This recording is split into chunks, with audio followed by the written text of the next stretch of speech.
کہ وہ شاگرد ہیں جنہوں نے ان کی کل احادیث کا صحیفہ مرتب کیا ہے براہ راست ان سے لے کر، جس کو صحیفہ حمام بن منبع کہتے ہیں۔ ان کے تلمیذ حضرت وہب بن منبع وہ بیان کرتے ہیں اِنَّ لِلْعِلْمِ طُغْيَانًا كَطُغْيَانِ الْمَالِ۔ امام عبداللہ بن مبارک نے کتاب الزہد میں روایت کیا، اور امام ابو نعیم نے الحلیہ میں روایت کیا اس کو۔ فرمایا کہ علم اگر ادب کے بغیر ہوگا، اگر اللہ والوں کی بارگاہ میں زانوئے تلمس طے کیے بغیر ہوگا، استماع کے بغیر ہوگا، زہد اور ورع، کیوں صوفیاء عمر بھر زہد اور ورع پر اور اہل اللہ کی بارگاہ میں زانوئے تلمس طے کرنے پر اور تزکیہ پر اور احسان پر، روحانی تربیت پر کیوں زور دیتے تھے؟ کہ اس روحانی تربیت و تزکیہ کے ذریعے ہی علم نافع بنتا تھا اور صالحیت آتی تھی۔ اور قرآن زور دیتا ہے کیوں؟ قرآن نے ہر جگہ علم پر تزکیہ کو مقدم کیا ہے، صفائی ہو جائے تاکہ علم پھل لائے۔ فرمایا آقا علیہ السلام کے لیے 3 مقامات پر قرآن مجید میں هو الذی بعث فی الامیین رسولا منہم یتلو علیہم آیاتہ، کیا؟ یتلو علیہم آیاتہ ویزکیہم ویعلمہم الکتاب والحکمہ۔ پہلے تزکیہ کرتے ہیں یہ رسول، نفوس کے اندر جو بگاڑ ہے، جو خرابی ہے، جو میل کچیل ہے، جو بغاوت پیدا کرتی ہے، رعونت پیدا کرتی ہے، تکبر پیدا کرتی ہے، یہ وہ تزکیہ ہے جس سے ابلیس خالی تھا، جس سے ابلیس محروم تھا۔ چونکہ تزکیہ نہیں تھا، لہذا جب اللہ نے بھی حکم سجدہ دیا اسجدوا لآدم، آدم کو سجدہ کرو، اس کا نفس اکڑ گیا۔ یہ اکڑ علم سے نہیں مرتی، یہ اکڑ تربیت سے مرتی ہے، یہ تزکیہ سے مرتی ہے۔ اکڑ گیا، اس نے کہا لم اکن اسجد لبشر، میں اس بشر کو سجدہ کیوں کروں؟ اللہ کے سامنے اکڑ گیا اور اپنی توحید بچانے لگا۔ تو توحید بچانا اس کا علم تھا، توحید بچانا اس کا علم اور عقیدہ تھا۔ اس نے سمجھا میں بندے کو سجدہ کر دوں تو توحید تو گئی، یہ اس کا علم اور عقیدہ، علم عقیدہ کو کہتے ہیں، یہ اس کا علم و عقیدہ تھا۔ تو توحید بچا رہا تھا اپنے علم اور عقیدہ سے، اور علم کو ایک طرف پھینک دینا اور امر کے سامنے جھک جانا، یہ ادب ہے۔ اب 2 سامعین تھے، ابلیس بھی تھا، ملائکہ بھی تھے۔ امر دونوں کو ملا، اسجدوا لآدم، آدم کو سجدہ کرو، امر دونوں کو ملا، فرشتوں کو بھی اور ابلیس کو بھی۔ اور آدم علیہ السلام کو بنتے بھی دونوں نے نہیں دیکھا تھا، اور آدم علیہ السلام جس شے سے بنائے گئے تھے دونوں ہی جانتے تھے، یہ نہیں بھئی ابلیس کو خبر تھی اور فرشتوں کو نہیں تھی۔ خبر تھی تو فرشتوں نے پوچھا تھا اتجعل من یفسد فیہا ویسفک الدماء، خبر تھی نا۔ اور انی خالق بشرا من صلصال من حمأ مسنون، کہ میں پیکر بشریت بنا رہا ہوں، کوئی انوکھی بات نہیں تھی، اللہ رب العزت نے خود بتایا تھا۔ تو فرشتے بھی جانتے تھے پیکر بشریت ہے، ابلیس بھی جانتا تھا کہ پیکر بشریت بنایا ہے اللہ رب العزت نے، اپنی خلافت سے نوازا ہے۔ علم دونوں کا برابر تھا، یہ نقطہ سمجھا رہا ہوں، علم دونوں کا برابر تھا۔ اب کمی بیشی کہاں تھی؟ وہ ادب میں تھی۔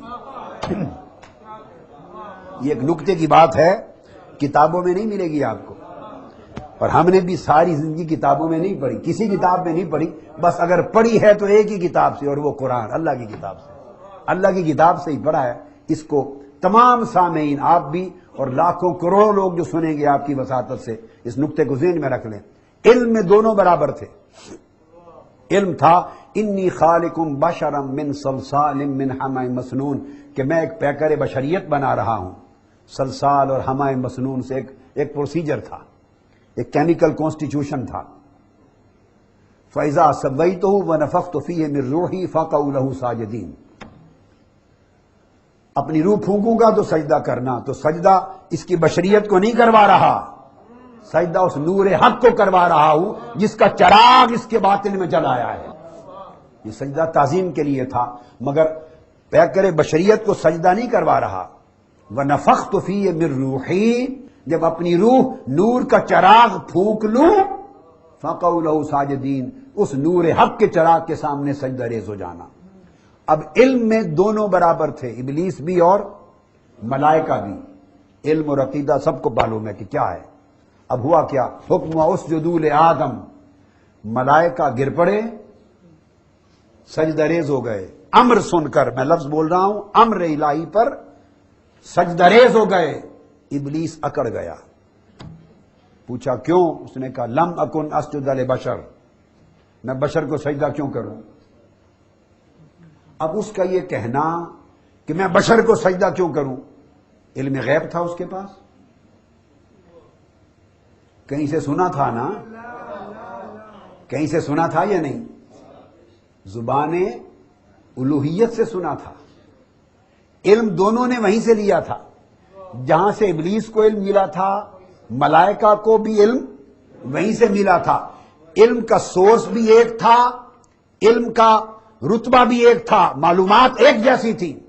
فرق طبیعتوں میں صرف اتنا تھا کہ جب امر آیا تو جو ادب والے تھے انہوں نے علم اٹھا کے پھینک دیا اور امر کے سامنے جھک گئے، اور اس نے امر رد کر دیا اور علم کے ساتھ اکڑ گیا. تو دوستو، جو لوگ صاحبان ادب ہو جائیں ان کو پتہ چل جاتا ہے کہ علم صحیح تبھی رہتا ہے جو ادب کے تابع ہوتا ہے. اگر ادب کے تابع نہ رہے تو علم گمراہی اور فتنہ بن جاتا ہے.